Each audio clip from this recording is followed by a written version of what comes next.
ایک فقیر تھا، ملنگ درویش، اللہ کا بندہ. اس کی عادت یہ تھی کہ اپنے ڈیرے پہ آنے والوں کو کھلاتا، ان کو پلاتا، ان کی ضروریات کا خیال رکھتا، لیکن کو مالی آسودگیاں نہیں تھی.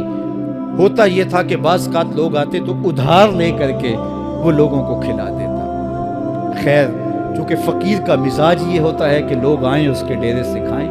بابا بلے شاہ نے بھی کہا تھا نا، اٹ کھڑک کے دکڑ بجے تتا ہووے چلا، آن فقیر کھا کھا جاون راضی ہووے بلا. یہ فقیروں کا مزاج ہے. تو جو بھی آتا اس کے ڈیرے سے کھاتا، اور وہ ادھار اٹھا اٹھا کے لوگوں کی ضروریات کو پورا کرتے رہتے.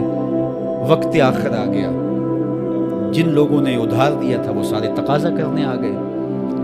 اب بابا جی کو کیا فکر لاحق ہے کہ یہ میرے مہمان اور میں ان کو کچھ پیش کرنے کی صلاحیت نہیں رکھتا. ایک بچہ تھا، وہ کچھ سامان بیچ رہا تھا، پتیسا بیچ رہا تھا یا کوئی اور چیز بیچ رہا تھا. اس نے گلی سے گزرتے ہوئے آواز لگائی، خادم کو وائس سے بلا کے لاؤ. کہا تم بیچ رہے ہو تو میرے مہمانوں کو کھلا دو. بچہ بڑا خوش ہوا کہ میں سارا دن گلیوں میں گھوم کے یہ پتیسا بیچنا تھا، اب یہ ایک جگہ ہی سارا فروخت ہو گیا تو یہ تو موج لگ گئی، میں جلدی گھر چلا جاؤں گا، میری ماں خوش ہوگی. تو سارا ان مہمانوں کو کھلا دیا گیا. اور اس کے بعد کہا بابا جی پیسے؟ کہا تم بیٹھ جاؤ، جب ان کو ملیں گے تو تجھے بھی مل جائے. وہ بیٹھ گیا، 2 4 10 منٹ بیٹھا تو بچہ تھا، پھر کھڑا ہو گیا، بابا جی پیسے؟ کہا جب ان کو ملیں گے تو تجھے بھی مل جائے. پھر آدھا گھنٹہ گزرا تو پھر اس نے کہا بابا جی پیسے؟ میری ماں میرا انتظار کر رہی ہے، ہمارے گھر کا چولہا اسی سے جلتا ہے، میں یہ پیسے لے کر جاؤں گا اور میری ماں کوئی ہنڈیا خریدے گی اور ہم شام کا گھر کا کوئی سلسلہ کریں گے. کہا بیٹا جب ان کو ملے گا تو تجھے بھی مل جائے گا. بچے نے رونا شروع کر دیا. یتیم بچہ تھا، اس کا سارا آسرا یہی تھا. اس نے رونا شروع کر دیا. جب بچہ رویا اللہ کی رحمت کو جوش آیا. کوئی مرید نذرانہ لے کے ان بزرگوں کے پاس آ گیا اور اشرفیوں کی بھری ہوئی تھیلی پیش کی. وہ اتنے پیسے تھے کہ اس بچے کو بھی دیے، جتنے لوگ آئے تھے سب کا قرض چکایا. کہا جاؤ گھروں کو. تو سب نے کہا بابا جی ہم صبح سے بیٹھے ہوئے تھے تو یہ نذرانہ دینے والا صبح سے نہیں آیا، تو اب کیسے آ گیا؟ کہا صبح سے تمہارے اندر کوئی رونے والا نہیں تھا، ایک رونے والا آیا تو باقیوں کا بھی کام بن گیا. بعض اوقات کسی ایک شخص کی وجہ سے باقیوں کی خطائیں بھی معاف ہوتی ہیں. آج ہم اجتماعی طور پہ تا حد نظر اندر باہر اوپر نیچے اتنے لوگوں کے ہجوم میں اللہ کی بارگاہ سے یہ توقع رکھتے ہیں کہ مالک اتنے ہجوم میں کوئی ایک تو ہوگا جو تیرا لاڈلا ہوگا، کوئی ایک تو ہوگا جو تیرا بہت قریبی ہوگا، کوئی ایک تو ہوگا جس پہ تیری رحمتیں برسیں گی. تو مالک اس کے صدقے سے ہماری خطائیں بھی معاف کر دے، ہمارے گناہ بھی معاف کر دے. کوئی ایک رونے والی آنکھ مل گئی تو باقیوں کا بھی کام بن جائے گا. اٹھ فریدا ستیا تے میلا ویکھن جا، وت کوئی بخشیا مل جاوے تے توں ہی بخشیا جا. میرے مالک ہم سب کی خطائیں معاف کر دے، ہم سب سے درگزر فرما اور ہم سب کے باطن کو ستھرائیاں دے دے، ہمارے اندر کو پاکیزگیاں دے دے. بہت وقت میں نے اور آپ نے صاحب گزار لیا، تیزی کے ساتھ زندگی بیت رہی ہے. میں اگر اپنے آپ کو دیکھوں تو میری زندگی کتنی بہاریں کاٹ چکی ہے. اگر آپ اپنے آپ کو دیکھیں، کوئی 60 سال، کوئی 20 سال، کوئی 25 سال، زندگی تیزی کے ساتھ گزر رہی ہے. بندہ جب سوچتا ہے کہ میں 40 سال کا ہو گیا ہوں تو آگے میری زندگی کے اگر 30 سال بھی ہیں تو 30 سال تو کافی ہیں، لیکن وہ پیچھے اگر پلٹ کے دیکھے تو 40 سال یوں گزر گئے جس طرح چٹکی بجائی جاتی ہے. جب چٹکی بجانے کے وقت میں 40 سال گزر گئے محسوس ہوتے ہیں، تو جو باقی 30 سال اگر ہوئے بھی وہ تو گمان ہے میرا، وہ تو گمان ہے آپ کا. ہمیں تو ایک سانس کا بھی نہیں پتا. پوچھا گیا زندگی اور موت کے بارے میں کیا خیال ہے؟ کہا فجر پڑی ہے، پتہ نہیں ظہر پڑھ سکیں گے یا کہ نہیں. کہا اتنی لمبی امیدیں لگائے بیٹھے ہو. کہا ظہر پڑی ہے، پتہ نہیں عصر پڑھنے کا موقع نصیب ہوتا ہے کہ نہیں. کہا یہ بھی طول عمل ہے. ایک بولا عصر پڑی ہے، پتہ نہیں مغرب پڑھ سکیں گے یا کہ نہیں. کسی نے کہا ایک رکعت پڑی ہے، پتہ نہیں دوسری رکعت بھی پڑھنا نصیب ہوتی ہے یا نہیں. کہا یہ سب تمہارے منہ کی باتیں ہیں. میں تو کہتا ہوں ایک طرف سلام پھیرا ہے، پتہ نہیں دوسری طرف سلام بھی پھیر سکیں گے یا کہ نہیں. کیا موت اتنی قریب نہیں ہے؟ ہم نے اپنی آنکھوں کے سامنے لوگوں کو جدا ہوتے یوں نہیں دیکھا ہے. ہم کہتے ہیں اس کی خبر سنا رہے ہو موت کی، یہ تو میں نے ابھی سبزی والی دکان پہ دیکھا تھا. لیکن جب موت آتی ہے تو ایک لمحے کا تقدم اور تاخر نہیں ہوتا. تو صاحب آئیے اپنی زندگی کو اللہ اور اس کے رسول کی راہوں پہ ڈالیں. آج وقت ہے, آج موقع ہے, آج توبہ کا دروازہ کھلا ہے, کل سب کچھ نہیں ہوگا. آج اس کی رحمتیں آواز دے رہی ہیں. آج وقت ہے, وقت پر کافی ہے ایک قطرہ بھی آب خوش ہنگام کا. جل گیا جب کھیت برسا می تو پھر کس کام کا. جوانوں میں آپ سے مخاطب ہوں, اللہ کو بوڑھے کی توبہ بھی پسند ہے. اللہ کو ہر ایک شخص کی توبہ پسند ہے, لیکن یہ بات ذہن میں رکھو کہ میرے اللہ کو جوان کی توبہ بہت زیادہ پسند ہے. میرے اور آپ کے آقا مولا نے فرمایا آنا حبیب اللہ, میں اللہ کا حبیب ہوں. کتنا بڑا اعزاز ہے جو میرے حضور کا ہے. لیکن ایک دوسرے مقام پہ ارشاد فرمایا الشاب التائب حبیب اللہ. سن لو, جو جوان جوانی میں توبہ کرے وہ بھی اللہ کا حبیب ہے. کتنا بڑا اعزاز. میں یہ دیکھتا ہوں کہ ہماری مجالس میں, بالخصوص آج کی اس مجلس کے اندر, مجھے جو لوگ دکھائی دے رہے ہیں وہ نوجوان ہیں. تو جوانی جنون کا شعبہ قرار دیا گیا ہے, شعبۃ من الجنون کہا گیا ہے. لیکن وہ جوان جس نے اپنی جوانی اللہ کی یاد میں گزاری, اللہ کے ذکر میں گزاری. جوانوں, عبادت کی لذت بھی جوانی میں ہے. اگرچہ جوانی مستانی ہوتی ہے, ذرا اس مستانی جوانی کو تہجد کے مصلے پہ لا کے دیکھو, کیا مستی چڑھتی ہے سجدوں کے اندر, کیا لطف ہے قیام کے اندر, کیا سکون ہے رکوع کے اندر. اس جوانی کو مالک کی چوکھٹ پہ لاؤ, پھر دیکھنا کہ یہ جوانی کتنی لذت آفریں ہوتی ہے, اور پھر اس جوانی کے بدلے میں اللہ تعالیٰ تمہیں کیا کیا عطا فرماتا ہے.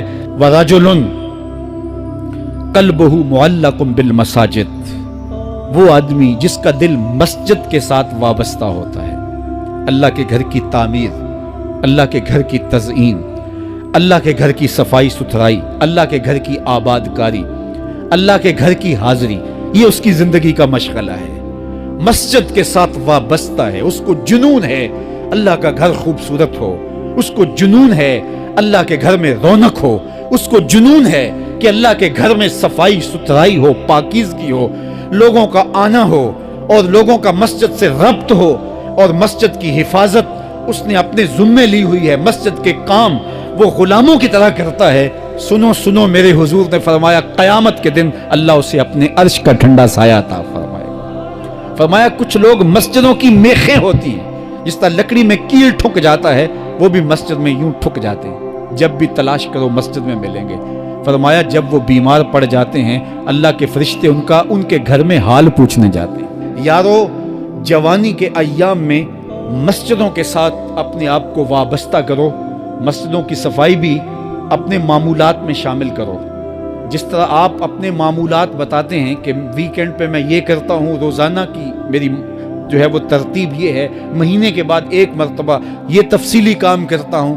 اپنی زندگی میں مہینے بعد, 8 دن بعد, یا جب آپ کو فرصت ہو, مسجد کی صفائی کا اپنے اوپر ذمہ لو. کسی بھی مسجد میں چلے جاؤ, اس کو صاف کرو. جب تم اللہ کے گھر کو دھو گے, اللہ تمہارے دل کو دھو دے گا, تمہارے دل کو اللہ پاک کر دے گا.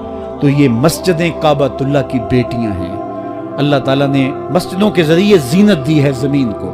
جس طرح آسمان ستاروں سے سجا ہوا ہے, زمینیں مسجدوں سے سجی ہوئی. اس لیے اللہ کے گھر کے ساتھ جو شخص ربط رکھتا ہے, میرے اور آپ کے آقا مولا نے فرمایا قیامت کے دن اس کو اللہ اپنے عرش کا ٹھنڈا سایہ عطا فرمائے. وہ آدمی جس میں تنہائی میں اللہ کا ذکر کیا, اللہ کو یاد کرنے بیٹھ گیا, کوئی دیکھنے والا نہیں تھا, وہ تنہا تھا, حجرے میں تھا, اپنے بند کمرے میں تھا, اپنے رب کو یاد کیا. اللہ کی یاد کرتے کرتے اس کی آنکھوں سے آنسو ٹپکنے لگے, اس کی آنکھیں آنسوؤں کا خراج دینے لگی. تو میرے اور آپ کے آقا و مولا نے فرمایا کہ یہ آنسو اتنے قیمتی ہیں, ان آنسوؤں کے بدلے میں قیامت کے دن اسے عرش الہی کا سایہ نصیب ہوگا.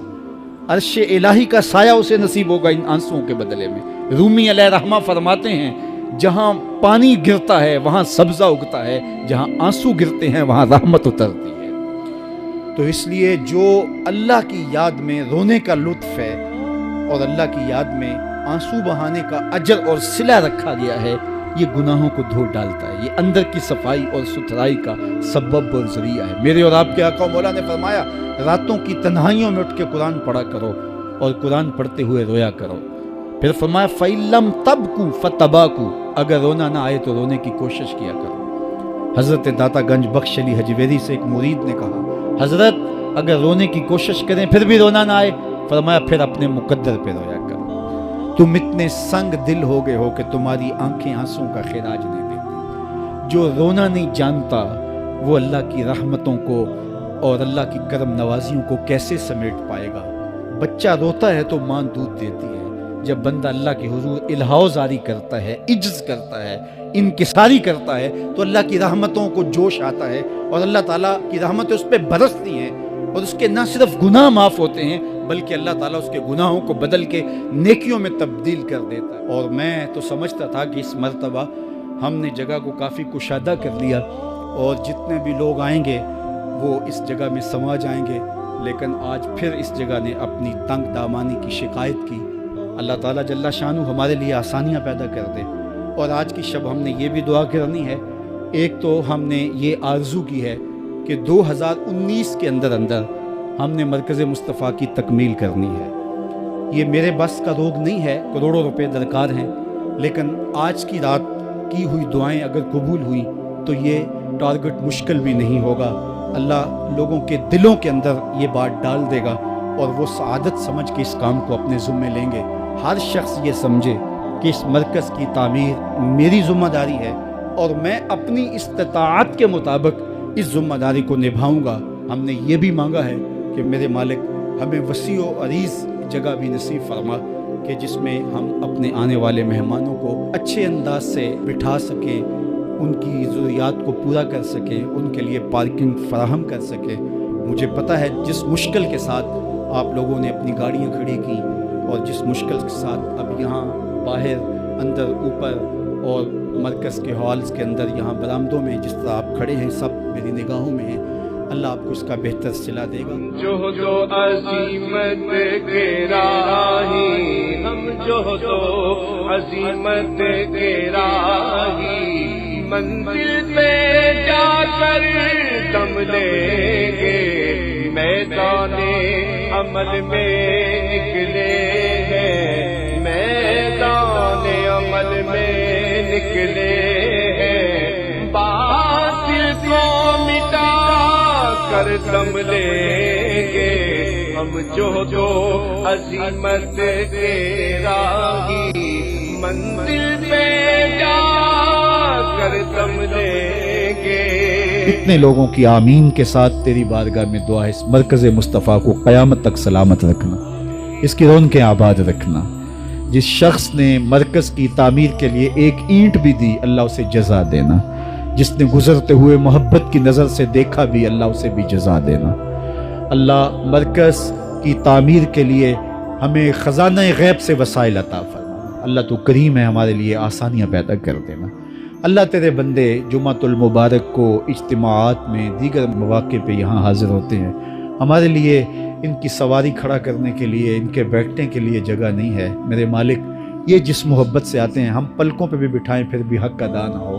مالک ان کے لیے، اپنے ان بندوں کے لیے، تیرے دین کے یہ مہمان ہو کے آتے ہیں، اللہ ان کے لیے وسیع اور کشادہ جگہ نصیب فرما دے۔ اللہ تیرے لیے کوئی مشکل نہیں ہے، ان کے لیے کشادہ جگہ عطا کر دے۔ اس کے لیے خزانہ غیب سے ہماری مدد فرما، ہماری نصرت و اعانت کر دے۔ اللہ یہ جو مشکلیں سہتے ہیں، تکلیفیں سہتے ہیں، اللہ اس کا ان کو صلہ عطا کر۔